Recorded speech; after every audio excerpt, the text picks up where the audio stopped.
오늘 전도서 강의 6번째 말씀을 함께 나누고자 합니다. 전도서는 부질없는 것에 매달려서 한 번뿐인 인생을 쓸데없는 일에 집착하며 살아가는 어리석은 인생을 향한 교훈을 주는 그런 말씀입니다.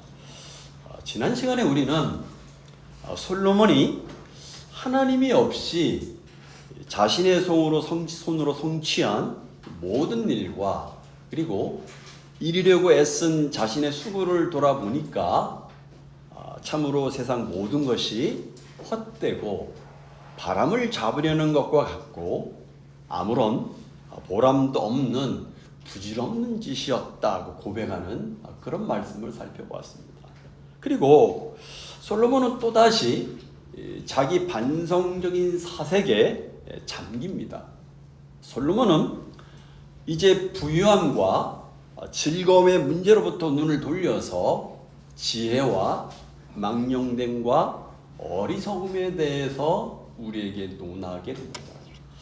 다시 12절을 보십시오. 내가 돌이켜 지혜와 망령됨과 어리석음을 보았나니 왕의 뒤에 오는 자는 무슨 일을 행할까? 이미 행한 지 오래전에 일일 뿐이로다. 이게 얘기합니다. 물론 여기서 말하는 지혜는 하나님께서 주시는 지혜를 말하는 것이 아니라 인간의 지혜를 말합니다. 솔로몬은 이 12절 말씀을 통해서 솔로몬의 뒤를 이어서 왕이 되는 사람도 결국은 솔로몬이 추구하는 바 그 이상을 하지 못하고 시행착오를 반복할 것이다 라고 이야기를 하고 있는 것입니다. 이 말씀의 중심은 솔로몬이 자신을 자랑하기 위한 것이 아니라 인간의 어떤 한계를 이야기하고 싶어하는 것입니다. 여러분, 지혜와 어리석음이 어떤 일을 행함에 있어서 외적인 혹은 내적인 차이를 만들어내는 것은 분명합니다. 그리고 일의 결과에 있어서도 지혜와 어리석음은 굉장히 큰 차이를 만들어내는 것도 사실입니다. 그러나 아무리 지혜와 어리석음에 큰 차이가 있다 하더라도 근본적으로 인간이 가진 한계를 극복하고 초월할 수가 없다. 그런 얘기를 솔로몬이 합니다. 그렇기 때문에 우리 후대 사람들도 우리가 당했던 문제들을 직면할 때 우리처럼 어떻게 처신해야 될지 모른 채 한계를 느낄 수밖에 없기 때문에 우리처럼 시행착오를 반복할 수밖에 없다라고 이렇게 이야기를 하고 있습니다. 어떤 인간의 한계성을 이야기합니다. 지혜가 있는 자나 어리석은 자나 한계를 얘기합니다. 그러면서 13절을 다시 읽어보겠습니다. 시작. 내가 보니 지혜가 음해보다 뛰어나니 빛이 어둠보다 뛰어남 같도다. 그렇습니다. 솔로몬은 빛이 어둠보다 가치가 있듯이 지혜가 미련함보다 큰 가치가 있다라고 얘기합니다. 실제로 여러분, 빛은 사물을 비추어 줌으로써 그 모습을 더 선명하게 분명하게 보여줍니다. 마찬가지로 지혜를 가진 사람도 이와 같은 일을 정확히 파악하고 올바른 판단을 할 수 있습니다. 그러나 어두움은 사물을 덮어서 보이지 않게 합니다. 마찬가지로 어리석은 사람은 사물을 밝히 보지 못하고 바른 판단을 내리지 못합니다. 지혜는 상황을 올바로 판단하고 올바른 대책을 세울 수 있도록 합니다. 그러나 어리석음은 상황을 바로 파악하지 못하고 아무런 대책을 세우지 못해서 결국은 뒤늦게 후회를 하게 만듭니다. 그런 의미에서 보면 지혜가 미련함보다는 더 낫다. 솔로몬은 이 이야기를 합니다. 14절을 보십시오. 같이 읽어보세요. 시작. 지혜자는 그의 눈이 그의 머릿속에 있고 우매자는 어둠 속에 다니지만 그들 모두가 당하는 일이 모두 같으리라는 것을 나도 깨달아 알았도다. 여기 지혜자는 그의 머리에 눈이 달려 있다는 말은 지혜자는 모든 것을 잘 헤아려 행하는 것을 말합니다. 그게 지혜롭게 행하는 걸 말해요. 다시 말해서 지혜자는 머리에 사물을 밝히보는 눈이 있는 것처럼 삶에 대한 어떤 분별력, 통찰력을 지니고 있다고 얘기합니다. 그러나 반대로 우매자, 어리석은 자는 그런 눈이 없기 때문에 맹인처럼 어둠 속을 다닌다는 겁니다. 그럼에도 솔로몬은 지혜자가 어리석은 자보다 별로 나을 것이 없다라고 말합니다. 왜 그렇습니까? 14절 하반절에 보면 그들 모두가 당하는 일이 모두 같으리라는 것을 나도 깨달았기 때문이다, 이렇게 말합니다. 그렇습니다. 솔로몬은 앞에서 우매한 자, 즉 어리석음보다는 지혜의 우월성을 인정하면서도 궁극적으로 지혜가 어리석음에 비해서 별로 나을 바가 없다라고 말합니다. 그 이유가 뭐냐면 그가 살아가면서 지혜자와 어리석은 자가 당하는 일이 모두 같다는 사실을 발견했기 때문이라고 말합니다. 그것을 깨달은 솔로몬은 그 마음에 어떤 생각을 했냐면 15절을 다 같이 읽어보겠습니다. 같이 읽어보죠. 시작. 내가 내 마음속으로 이르기를 우매자에 당한 것을 나도 당하리니 내가 지혜가 있었다는들 내게 무슨 유익이 있으리요 하였도다. 이에 내가 내 마음속으로 이르기를 이것도 헛되도다 하였도다. 여러분 14절 15절을 이렇게 종합해서 부연해서 제가 좀 설명을 하면 이런 얘기입니다. 여러분 사람들은 살아가면서 저와 여러분 살아가면서 때때로 예상치 못한 사건들, 문제들을 직면하게 됩니다. 인생에는 우리 인생을 살아감에 있어서 인간의 머리로 설명할 수 없는, 이해할 수 없는 여러 가지 일들이 일어나게 마련입니다. 이런 일은 지혜자나 어리석은 자나 차별이 없이 경험하는 것들이라는 겁니다. 왜 그러냐면 이러한 일들은 인간의 지혜나 지식으로 이해하거나 예견할 수 없기 때문에 지혜자도 이런 일들을 피할 수 없다는 겁니다. 그래서 지혜자도 갑자기 찾아오는 재난과 사고에 대해서 속수무책입니다. 지혜자도 예상치 못한 일로 인해서 파산할 수 있습니다. 또한 지혜자도 어느 날 자기도 모르게 교통사고를 당할 수 있습니다. 또 원인모를병에 걸려서 수술을 하거나 병원에서 보낼 수 있습니다. 이처럼 지혜자라 할지라도 다 이해하고 예견할 수가 없다는 겁니다. 이와 같이 솔로몬은 살아가면서 지혜자와 어리석은 자가 당하는 일이 별 차이가 없다라는 사실을 발견합니다. 그러기에 지혜를 자랑하며 지혜를 더하려고 발버둥 쳤던 자신의 수고와 노력이 다 헛된 일이었다라고 솔로몬은 고백을 합니다. 그러면서 솔로몬은 지혜자와 어리석은 자가 똑같이 당하는 일이 무엇인지 구체적으로 16절에서 말합니다. 16절을 같이 읽어보겠습니다. 시작. 지혜자도 우매자와 함께 영원하도록 기억함을 얻지 못하나니 후일에는 다 잊어버린 지 오래일 것입니다. 오라 지혜자의 죽음이 우매자의 죽음과 일반이로다. 그렇습니다. 무엇을 말합니까? 한마디로 모든 사람에게 똑같이 임하는 것이 죽음이라는 것입니다. 다시 말해서 죽음의 공평성을 솔로몬은 이야기합니다. 그렇습니다. 지혜자나 어리석은 자나 똑같이 당하는 일이 죽음입니다. 미련한 자는 죽습니다. 어리석은 자는 죽습니다. 그러면 영원한 지혜자는 영원히 삽니까? 아닙니다, 여러분. 지혜자도 죽습니다. 지혜자도 결국 똑같이 죽습니다. 그리고 죽고 나면 솔로몬이 뭐라고 합니까? 지혜자나 미련한 자나 사람들의 기억에서 사라지게 된다라고 말합니다. 이처럼 지혜자나 미련한 자나 어리석은 자나 모두 죽음이라는 보편적인 운명 앞에 서 있고 모두 다 잊혀지게 될 것이라는 사실을 솔로몬은 상기시켜주고 있습니다. 솔로몬은 말합니다. 지혜가 어리석음보다 분명히 뛰어난 것은 분명하지만 그렇다고 해서 죽음이라는 우리 인생의 운명까지 바꿀 수 없다라고 말합니다. 그 운명은 같기 때문에 내가 지혜가 있다고 자랑한들 그건 역시 헛되다라고 솔로몬은 말하고 있습니다. 아무리 뛰어난 지혜를 가지고 있는 사람도 결국에는 죽음을 피하지 못하고 어리석은 자와 마찬가지로 사람들의 기억 속에 잊혀지고 지워지게 된다라고 말합니다. 솔로몬 이 사실 앞에서 인생의 허무함을 자신 깊이 느끼게 됩니다. 그래서 솔로몬은 스스로에게 자문자답을 합니다. 어리석은 사람에게 일어나는 일이 지혜가 있다고 자랑하는 나에게도 일어나는데 내가 무엇이 더 지혜롭다고 하겠는가? 이것 또한 헛된 것이구나 라고 솔로몬이 고백하는 것입니다.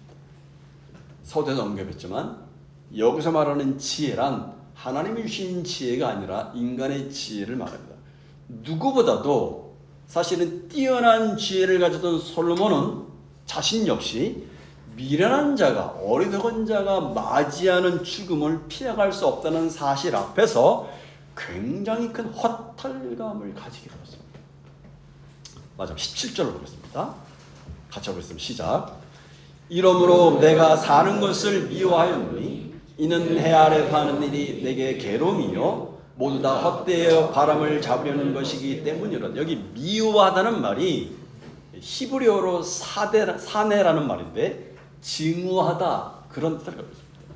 이 단어가 언제 쓰이냐면 어떤 대상에 대해서 굉장히 큰 기대를 갖고 있었는데 이후의 결과를 보고 기대와는 다르게 너무나 큰 실망을 안겨주었을 때에 그 대상에 대해서 느끼는 원망과 미움의 감정을 가리킵니다. 솔로몬은 인생의 허무함과 상실감이 너무 커서 사는 것을 미워하였다라고 말합니다. 새번역 성경을 보니까 이렇게 번역되어 있습니다. 그러니 산다는 것이 다 덧없는 것이다. 인생살에 얽힌 일들이 나에게는 괴로움일 뿐이다. 모든 것이 바람을 잡으려는 것처럼 헛될 것뿐이다 라고 번역했습니다. 여러분 물론 우리가 오해하지 말 것은 그렇다고 솔로몬이 인생을 자포자기한다 그런 얘기가 절대로 아닙니다. 다만 하나님 없이 행했던 모든 일이 아무리 세상의 지혜로 인정받을 만한 일이라 할지라도 결국은 괴로움과 헛되이 바람을 잡으려는 것 같다라고 고백을 하고 있는 것입니다.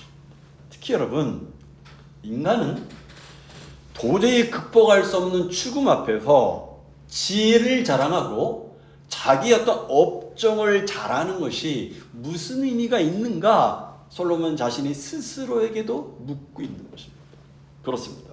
솔로몬은 지혜를 자랑하며 사람들의 인정과 성공과 사람들의 어떤 성취와 평가에만 기준을 두고 살았습니다. 그러나 그런 삶에서 창조주 하나님, 전능하시고 영원하신 하나님 앞에 설 나를 생각해 본 거예요. 그러자 그는 비로소 지금까지 자신이 자랑하며 누려왔던 모든 것들이 다 부질없고 쓸데없는 일이었다는 사실을 깨달았습니다. 여러분, 이것은 우리도 마찬가지입니다. 오늘 우리는 말씀을 통해서 죽음에 대한 문제를 한번 생각해 봐야 됩니다. 사실 우리는 이 죽음이라는 문제를 깊이 생각하지 않고 살아갑니다. 아니 오히려 우리는 어떻게 하면 내가 더 건강하게 오래 살 수 있을까 우리는 생각합니다. 그러나 우리는 죽음이라는 문제를 우리는 생각해 봐야 됩니다. 그 죽음이라는 것은 하나님 앞에 설 날이 있음을 의미합니다. 이 세상에서 내가 어떤 삶을 살았든지 그것과 무관하게 하나님이 정하신 섭리에 따라서 모든 사람은 죽음으로 창조주 하나님께 돌아가는 것이죠. 그렇게 흙으로 왔다가 흙으로 돌아가게 만드는 죽음을 의식하며 사는 삶이야말로 그 어떤 지혜보다 으뜸되는 지혜라고 말할 수가 있습니다. 그렇기 때문에 오늘 말씀 앞에서 우리는 언제가 될지는 모르지만 우리 역시 죽음 앞에 서야 되는 존재, 내가 하나님 앞에 서야 되는 존재임을 우리는 깨닫는 지혜를 구해야 됩니다. 물론 여러분, 여기서 말하는 죽음이라는 것은 분명히 말씀드리고 싶은 것은 허무주의나 염세주의나 비관주의나 회의주의에 빠져서 이 생이 너무 힘들다, 생을 빨리 끝내고 싶다고 말하는 그런 죽음을 말하는 것이 절대로 아닙니다. 허무주의와 염세주의와 그런 자들은 이대로 사느니 죽는 것이 낫고 죽으면 모든 문제에서 해결되고 모든 것이 끝날 거라고 생각을 합니다. 그래서 죽으면 모든 것에서 벗어나서 편히 쉬게 될 것을 믿고 그들은 결국 스스로 목숨을 사실은 죽음을 택하기도 합니다. 그러면 여러분, 과연 죽으면 모든 것이 끝납니까 여러분? 아니죠. 우리가 잘 알고 있듯이 히브리서 9장 27절에 보면 한 번 죽는 것은 사람에게 정하신 것이지만 그 후에는 심판이 있을 것이다 라고 말씀하십니다. 그렇습니다. 죽으면 모든 것이 끝나는 것이 아니죠. 죽음 이후에 기다리고 있는 것은 걸어가신 하나님의 공의로우신 심판입니다. 그러므로 허무주의, 염세주의, 비관주의, 회의주의자들처럼 자신의 죽음을 가볍게 막연하게 생각하고 죽음 이후에 자기에게 주어질 영원한 운명을 너무나 쉽고 가볍게 생각하는 인생들처럼 어리석고 무책임한 사람들은 없습니다. 특히 죽음이란 여러분, 그 누구도 아닌 바로 나 자신의 영원한 종말을 의미합니다. 근데 여러분, 성경에서 말하는 종말이라는 것은 모든 것이 끝난다, 그것을 말하는 것이 아니라 새로운 어떤 상태가 시작되는 동시에 영원히 계속되는 것을 의미합니다. 그것이 우리 신자에게 있어서 종말입니다. 그렇기 때문에 삶은 기나긴 여정이고 죽음은 그 여정이 끝난다, 그것이 아닙니다. 신자에게 삶의 여정은 죽음을 넘어서 영혼으로 이어지는 것입니다. 신자에게 죽음은 인생의 끝이 아니라 영혼으로 가는 첫 관문입니다. 그래서 살아있는 동안에 우리는 죽음을 잘 준비해야 됩니다. 죽음에 대해서 생각하며 살아가야 됩니다. 그런 의미의 죽음을 인식하고 사는 사람과 그걸 전혀 인식하지 못하고 사는 사람은 굉장히 큰 차이가 있습니다. 여러분, 솔로몬을 다시 생각해 보십시오. 만약에 솔로몬이 언젠가 자신에게 찾아올 죽음을 인식하지 못했다면, 하나님 앞에 설 날을 인식하지 못했다면 세상의 가치에 사로잡혀서 큰 부와 명예, 즐거움과 쾌락을 흡족히 여기며 살아들 것입니다. 그러나 부귀와 영화와 세상에서 제일 가는 지혜를 가지고도 여전히 스스로 채울 수 없는 인생의 한계를 발견하고 하나님 앞에, 죽음 앞에 설 때가 있음을 깨닫고 인생의 헛됨을 고백하게 되는 것입니다.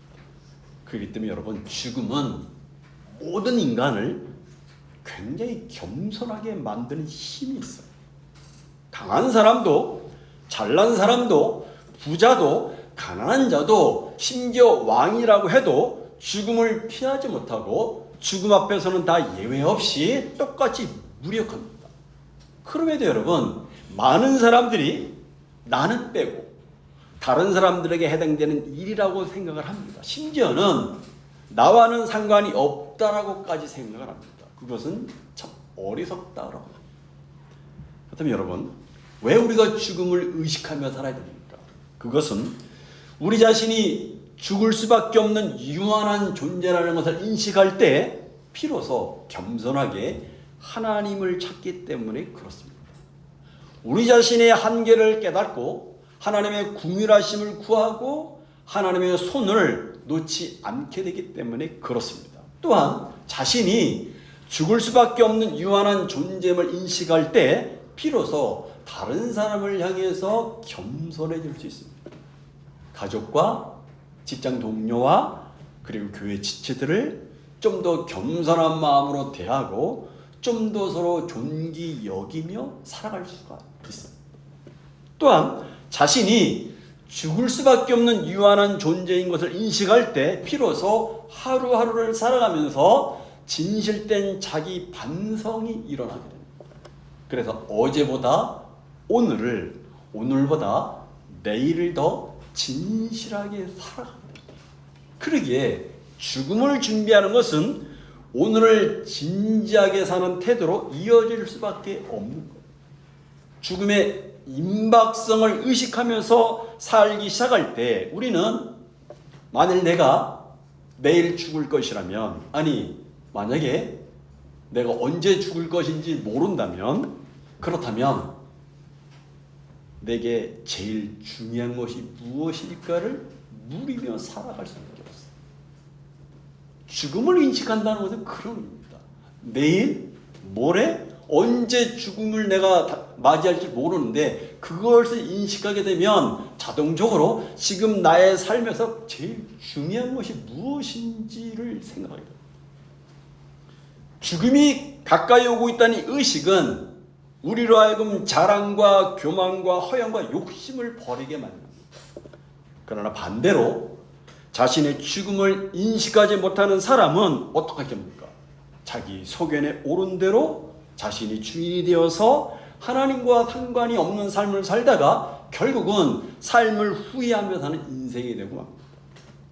아마 여러분들 가운데 어떤 분들은 죽음이라는 말씀을 들으시면서 어색하고 불편할 수도 있고 아마 마음에 와닿지 않을 수 있습니다.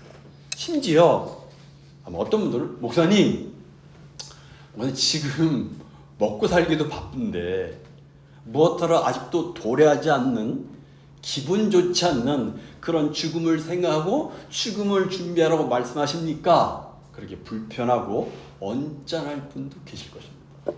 그러나 여러분, 죽음의 문제를 이야기하고 죽음의 문제를 생각하라는 것은 죽음 그 자체를 바르게 준비하기 위해서만이 아닙니다. 그것은 삶을 바르게 후회 없이 살기 위해서 죽음의 문제를 생각하고 묵상하라고 말씀드리는 거예요. 하나님 앞에 서게 될 죽음을 인식하며 살게 되면 우리에게 더 중요한 것이 무엇인지를 진지하게 고민하며 분별하며 선택하며 살아가게 됩니다. 그러기에 죽음을 생각하는 것처럼 우리 영혼에 큰 유익을 주는 일이 없습니다. 죽음을 생각하는 것처럼 우리 삶을 진지하게 대하게 하는 요소가 없습니다. 이제 죽음에 관한 이야기를 드리면서 말씀을 마치고자 합니다. 어떤 한 사람이 병에 걸려 죽을 지경이 되었습니다. 검은 옷을 입은 사람이 방으로 조용히 들어와 말했습니다. 나는 죽음이라는 사람이다. 같이 갑시다. 그러자 그 사람이 놀라서 소리쳤어요. 조금만 기다려 주십시오. 그러자 그 죽음이 말했습니다. 그럼 좀 기다려 주겠어. 그렇지만 내가 다음에 올 때는 당신이 지금처럼 화들짝 놀라지 않도록 내가 먼저 사신을 보내주겠소라고 말했습니다. 그렇게 죽음이 소리 없이 사라진 뒤에 그 사람은 다시 건강을 되찾았습니다. 그리고 다시 파란만장한 세월을 지난 지 어느덧 노인이 되었어요. 바로 그때 수십 년 전에 만났던 죽음이 늙지도 않는 모습으로 다시 찾아왔습니다. 노인은 다시 올 때는 먼저 사신을 보내준다고 내가 나에게 말하지 않았습니까? 라고 말했습니다. 그래서 죽음이 이렇게 말했습니다. 내가 그동안에 얼마나 많은 사신을 너에게 보내는 줄 아느냐? 내가 그동안 너에게도 슬픔도 보냈고 괴로움도 보냈고 사업이 안 될 때는 짜증과 분노와 고통과 절망도 내가 보낸 것이라고 말합니다. 또 차를 타고 가다가 혹은 길을 걷다가 위험한 순간도 내가 보낸 것이라고 말합니다. 네가 늙어서 허리 펴지 못하는 것도 내가 보낸 사신이다라고 말합니다. 그자 노인은 할 말을 잃고 말았습니다. 그리고 말없이 죽음을 따라 나섰다는 얘기입니다. 사랑하는 성도 여러분, 저와 여러분도 언젠가는 인생의 겨울인 죽음을 맞이하게 될 것입니다. 그 인생의 겨울이 오기 전에 우리가 우선적으로 해야 될 일이 무엇입니까? 우리는 어쩌면 남들처럼 돈도 더 많이 벌어야 되고 어느 정도 지위나 명예를 가져야 되고 내일 죽더라도 조금이라도 건강했으면 살았으면 좋겠다 이렇게 생각할 수 있습니다. 우리들에게는 인생의 겨울이 오기 전에 하고 싶은 일이 참으로 많아요. 갖고 싶은 것도 굉장히 많습니다. 보고 싶은 사람들도 많습니다. 이루고 싶은 것도 굉장히 많습니다. 그러나 안타까운 것은 이토록 많은 것을 성취하고 싶지만 만족스럽게 이루지 못하고 인생의 겨울을 맞이하게 된다는 것입니다. 그러므로 인생의 겨울이 오기 전에 우리는 영원한 삶을 위한 준비를 해야 됩니다. 진정으로 가치 있는 삶은 내가 얼마나 오래 살았나에 의해서 결정되어지는 것이 아니라 어떤 삶을 살았느냐에 의해서 결정되어져. 삶의 길이에 있는 것이 아니라 삶의 무게에 있다는 말입니다. 그 무게가 있는 삶을 가능하게 하는 것은 우리는 언젠가 죽어서 하나님 앞에 서게 된다는 사실을 기억하면서 살아가는 것입니다. 전도서 말씀을 통해서 우리는 죽음에 대해서 비로소 진지하게 한번 생각해 봐야 됩니다. 아니, 매일매일 어쩌면 죽음을 우리 삶에 초대하는 삶을 살아야 됩니다. 그 죽음의 자리에서 거꾸로 오늘의 내 인생을 바라보는 삶을 살아야 됩니다. 오늘 내 인생의 삶의 자리에서 죽음을 바라보는 것이 아니라 죽음의 자리에서 오늘의 내 인생을 바라봅니다. 그 죽음의 자리에서 오늘의 내 인생을 바라보게 되면 욕심도 내려놓을 수 있고 미움도 내려놓을 수 있고 낙심과 절망의 늪에서 벗어날 수가 있습니다. 그 죽음의 자리에서 오늘의 내 인생을 바라보면 우리 삶에 무엇이 정말 소중한 것인지를 깨닫고 어떻게 살아가야 되는지 한 번 더 물으며 발걸음을 내딛게 됩니다. 여러분, 솔로몬은 굉장히 탁월한 지혜를 가진 사람이었어요. 그러나 그가 어리석은 자와 동일한 삶을 살았다는 사실을 고백하고 있는 것은 무엇을 의미합니까? 그것은 결과적으로 영생을 대변하는 삶을 살지 못한 것에 대한 안타까움이며 탄식입니다. 그러게 우리 인생의 선배인 솔로몬은 헛되고 무익한 일을 위해서 내달리고 있는 질주를 잠시 멈추고 헛된 인생의 진실을 마주하라고 우리에게 권면하고 있습니다. 그러므로 우리는 훈련을 해야 돼요. 매일매일 우리의 삶에 죽음을 초대하는 훈련을 해야 됩니다. 그래서 영생의 삶을 누리는 동시에 영생의 삶은 뭘 말합니까? 주님과 교제하며 현재 삶에서 영생을 누리는 삶을 사는 동시에 영생을 우리는 대배해야 돼요. 하나님 앞에 설날을 대배. 특히 우리가 죽음과 관련해서 오늘의 삶은 하나님이 우리에게 주신 권리가 아니라 기프트, 선물이라는 사실을 놓쳐서는 하나님의 은혜로 지금 우리의 코에 호흡이 있음을 감사하고 하나님이 주신 선물을 감사함으로 나누고 흘려보내는 삶을 살자는 얘기입니다. 한 주간도 잠시 삶의 발걸음을 멈추시고 죽음을 내 삶에 초대해서 지금 걸어가고 있는 내 인생을 겸허하게 돌아보시는 저와 여러분이 되시기를 바랍니다. 기도하겠습니다.